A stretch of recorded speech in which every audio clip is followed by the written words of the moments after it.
Dentro de esas responsabilidades o obligaciones está la capacitación en seguridad y salud del trabajo. El empleador o contratante pues debe definir los requisitos de conocimiento y práctica en seguridad y salud del trabajo, necesarios para quién, para los trabajadores.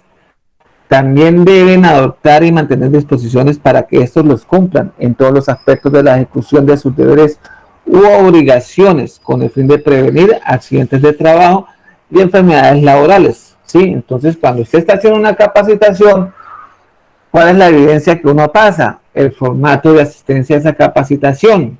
¿Sí? ¿Por qué? Resulta y pasa que tal día, fulanito dijo, ay, yo no voy a ir a esa capacitación, ¿para qué? Ya eso yo me lo sé de memoria, sí, ya me lo sé. No fue la capacitación y el día de ese fulanito pues, tuvo un accidente y llega pues la ARL, sí, a decir, miren, ¿qué pasó con el trabajador este? Y pues ahí tiene la empresa tiene la evidencia. Mire, ese día se estaba capacitando frente a ese peligro que pasó, pues le sucedió al trabajador respecto al accidente de trabajo. ¿Sí? Acá está la evidencia, el trabajador no asistió. Entonces, ahí quién está incumpliendo, la empresa o el trabajador. El trabajador. El trabajador, sí, entonces por eso son importantes las capacitaciones, desarrollar programas de capacitaciones que proporcionen conocimiento, ¿sí?, a los trabajadores para identificar los peligros y controlar los riesgos relacionados en su proceso, ¿sí? Y eso pues hay que hacerlo extensivo a toda la organización, incluyendo pues trabajadores dependientes, contratistas, trabajadores cooperados, trabajadores en misión, ¿sí? Y debe estar documentado, ¿sí? Y pues esas capacitaciones, ¿quién las tiene que dar? Pues personal idóneo, conforme a la normativa vigente, ¿sí? Entonces, importante, ¿sí? La documentación, entonces ahora vamos a hablar de la documentación, ¿sí? En este caso, pues la empresa debe mantener disponibles y debidamente actualizados y entre otros los siguientes documentos en relación con el sistema. Entonces, acá hablamos, ojo, esto es prácticamente lo que le piden a uno en la evaluación inicial, ¿sí? Dependiendo pues a la resolución 312, ¿sí? Que eso es lo que mira un inspector de trabajo, lo que tenga uno. Lo mínimo que debe tener, pues la política y los objetivos, ¿sí? Las responsabilidades asignadas para la implementación y mejora continua del sistema de gestión, la identificación anual de los peligros y evaluación y valoración de riesgos, el informe de las condiciones de salud junto con el perfil sociodemográfico de la población trabajadora y según los lineamientos de los programas de vigilancia epidemiológica en concordancia con los riesgos existentes en la organización. El plan de trabajo anual, ¿sí?, en seguridad y salud del trabajo, firmado por el empleador. El programa de capacitación anual en seguridad y salud del trabajo, ¿sí? Los procedimientos instructivos internos de la seguridad y salud del trabajo. Registros de entrega de equipos y elementos de protección personal. Registros de entrega de los protocolos de seguridad, los soportes de la convocatoria de elección y conformación del Comité Paritario de Seguridad y Salud del Trabajo, ¿sí?, las actas de las reuniones, los reportes y las investigaciones de los incidentes, accidentes de trabajo y enfermedades laborales, la identificación de las amenazas junto con la evaluación de vulnerabilidad y sus correspondientes planes de prevención y preparación y respuesta ante emergencias. ¿Alguien está levantando la mano? Sí, profe, yo tengo una pregunta. Toda esa Dime. documentación, ¿eso lo provee la ARL? La documentación Como los formatos. a veces, ¿sí? Si no hay una documentación en la empresa, que lo diga, Claudia, ¿qué pasa cuando no hay un formato en la empresa? Profe, ¿me repite la pregunta, por favor? Qué pena. Cuando no tenemos formatos, por decir, de la parte de seguridad y salud del trabajo en la empresa, ¿qué debemos hacer? Construirlos, diseñarlos. Diseñarlos, ahí está. Entonces, por decir, a veces la ARL le entrega a uno formatos, sí, la parte de documentación, sí, a veces. Pero cuando no hay, entonces, ¿quién los debe diseñar? El profesional, ¿sí?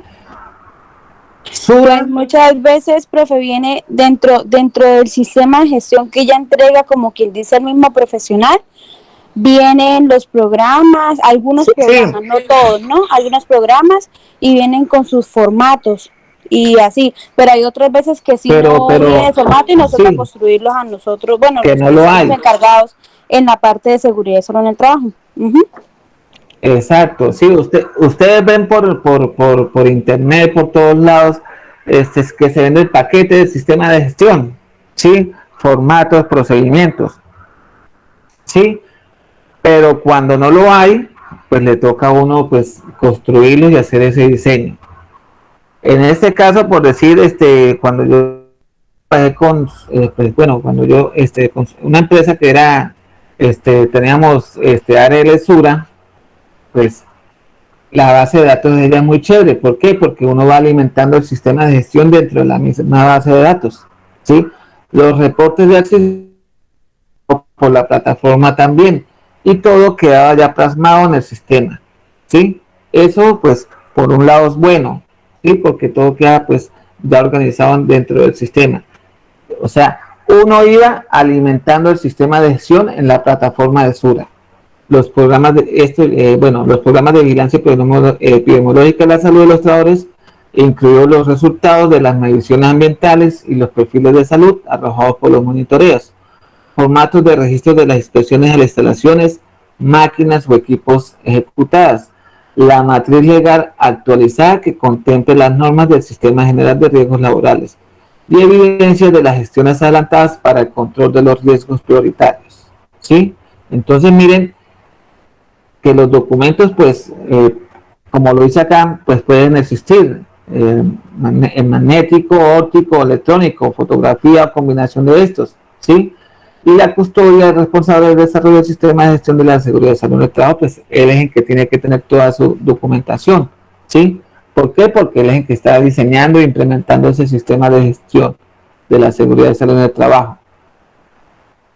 El trabajador tiene derecho a consultar los registros relativos a su salud solicitando al médico responsable en la empresa si lo tuviese o la institución prestadora de servicios de seguridad y salud del trabajo que los efectuó, ¿sí? En todo caso, o sea que si la empresa envía unos exámenes clínicos, 2 o 3, por decir 1 o 2 exámenes clínicos al año, pues la empresa, pues en este caso, el trabajador puede consultar esos registros de cómo están sus condiciones de salud, ¿sí?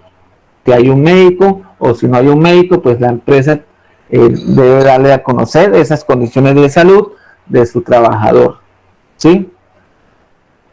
Conservación de los documentos. Pues en este caso, pues hablamos de conservar los registros y documentos que soportan el sistema de gestión de seguridad y salud del trabajo de manera controlada, pues garantizando que sean legibles, de fácilmente pues identificables y accesibles, protegidos contra daño, deterioro o pérdida. Y el responsable del sistema de gestión tendrá acceso a todos los documentos y registros, exceptuando pues el acceso a las historias clínicas o ocupacionales de los trabajadores cuando no tenga un perfil de médico especialista en seguridad y salud del trabajo. Y la conservación puede hacerse de forma electrónica de conformidad con lo establecido en el presente capítulo. Y los siguientes documentos y registros deben ser conservados por un periodo de 20 años, ¿sí? Pues contados a partir del momento en que cese la relación laboral del trabajador.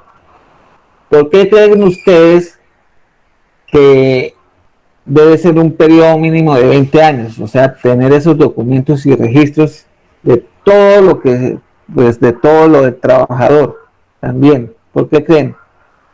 Sobre accidentes, ¿sí? Sobre capacitaciones, ¿sí? ¿Por qué creen? sobre los exámenes, ¿sí? ¿Por qué? Porque más adelante podemos estar enfrentándonos a un caso por enfermedad laboral o digámoslo así, como, pues sí, un caso de enfermedad laboral de acuerdo a algún accidente, una demanda. ¿Sí? Y pues a mí esa documentación me va a servir en caso de que un trabajador presente una demanda, ¿sí?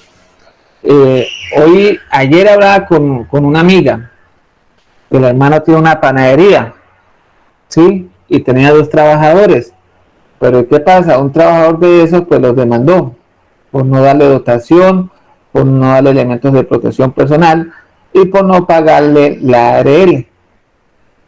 Entonces, ¿qué piensan que puede pasar ahí, en ese caso? O sea, prácticamente pues es complicado porque si usted apenas también está iniciando, prácticamente ya les acabó el negocio a las personas, entonces... no, es una panadería de hace como 5 o 6 años, pero de todo lo que hemos venido hablando, ¿sí? Del cumplimiento del sistema, de la obligación de crear un sistema, ¿sí? Si yo tengo 2, 3 trabajadores, 4 trabajadores, ¿sí? Y me demanda una persona porque no le doy dotación, no le doy elementos de protección personal, no pago un sistema de derribos laborales, en este caso, pues, la ARL. Prácticamente a mí me demandan por todo eso, ¿sí? Hay quien sale perdiendo. El empleador. El empleador, ¿por qué? Porque no le dio las EPPs. Básicamente porque no está entregando sí los elementos de protección personal, no está entregando dotación, no está entregando lo que le corresponde al trabajador. Ojo, o sea, yo como empleador dueño de una panadería, para evitarme todas esas sanciones, incumplimientos, multas, referente a la seguridad de salud del trabajo, ¿sí? Y me dice a mí que yo tengo unas obligaciones y unas responsabilidades con el trabajador, ¿sí? Pero resulta y pasa que yo como dueño de esa panadería no tengo ni idea de esto, ¿sí? No tengo idea que es un peligro, que es un riesgo, que tengo que afiliar a un trabajador a una ARL, que tengo que darle dotación, que tengo que darle EPP, ¿sí? ¿Por qué pasa eso? Pues, sí, profe, pero yo me acuerdo que siempre me lo decía un compañero amigo mío que era de tránsito, el desconocimiento de la ley no me exime a sufrir, pues en este caso, las consecuencias legales. a eso es lo que voy, ¿sí? O sea, si yo no, o sea, yo puedo conocer, ¿sí? La normatividad y pues no implemento un sistema, no diseño un sistema. Al igual, yo tengo un desconocimiento, pero a mí no me exime de la responsabilidad frente a un trabajador, porque yo soy el que estoy contratando a un trabajador, le estoy dando órdenes, le estoy colocando funciones, y en caso de accidente de trabajo, ¿quién tiene que responder? Yo, ¿sí? Al igual que darle la dotación y darle los elementos de protección personal para minimizar impactos de algún accidente de trabajo y afiliarlo pues en caso de que le pase algo al trabajador pues tenga un seguro laboral, ¿sí? Entonces miren todo lo que puede pasar por no conocer, ¿sí? Por no implementar un sistema, ¿sí? Pero eso no exime a la responsabilidad de los jefes, de la alta gerencia, de la empresa frente al trabajador, ¿sí? Y pues el trabajador igual pues tiene unas responsabilidades que es el autocuidado, de informar peligros, ¿sí? Pero entonces el que contrata coloca unas condiciones, ¿sí? Y prácticamente hoy en día no se puede hacer eso, ¿sí? O sea, yo prefiero pagarle la ARL a 2, 3 trabajadores a que se me accidente, ¿sí? Y tengo que pagar una indemnización de acuerdo al tipo de accidente. Y si hay una pérdida de capacidad laboral, pues peor aún, ¿sí? Me sale más caro. Y si yo afilio a un trabajador que pues realiza trabajo en una panadería, ¿qué tipo de riesgo es panadería? ¿Será como 3? ¿Qué tipo de riesgo qué, profe? Es la actividad la actividad de trabajar en una panadería. Eso viene como siendo como riesgo 3 o 4, ¿cierto? Pues digamos lo que yo creería que por ahí riesgo 4 para los que están adentro como tal en la. Entonces sería, o sea, 1 por riesgo 2 paga 16.300, ¿sí? Por riesgo 3 creo que está pagando unos 22.500. Y cuando es riesgo 4, riesgo 5, ¿quién tiene que pagar? El empleador. El empleador, ¿sí? Y estamos ya hablando de 30 y pico mil de pesos. Entonces, ¿qué sale más barato? ¿Pagarle la ARL o que si me accidente, tengo un accidente grave y tengo que pagarle de todo? ¿Sí? Entonces, a veces no medimos las consecuencias, ¿sí? Miren lo importante que es conocer el sistema de riesgos laborales también, ¿sí? ¿Entendido hasta ahí, muchachos? Sí, señor. Listo, dentro de esa documentación también tiene que ir pues el registro de suministro de elementos y equipos de protección personal, pues para lo que hemos venido hablando. En caso de accidente, sí, pues tengo un registro, tengo una evidencia, ¿sí? Las actividades de capacitación, formación de entrenamiento en seguridad y salud en el trabajo. Comunicación. En este caso, pues el empleador debe establecer mecanismos eficaces para recibir, documentar, responder adecuadamente a las comunicaciones internas y externas relativas a la seguridad y salud en el trabajo. Garantizar que se dé a conocer el sistema de gestión, ¿sí?, a los trabajadores y contratistas. Es igual, así cuando usted da a conocer el plan de emergencia en la empresa, ¿sí?, para identificar que salidas de emergencia, rutas de evacuación y puntos de encuentro. Al igual acá, pues, se le debe dar a conocer el sistema de gestión a los trabajadores y contratistas y disponer de canales que permitan recolectar inquietudes, ideas, aportes de los trabajadores en materia de seguridad y salud del trabajo para que sean consideradas y atendidas por los responsables de la empresa.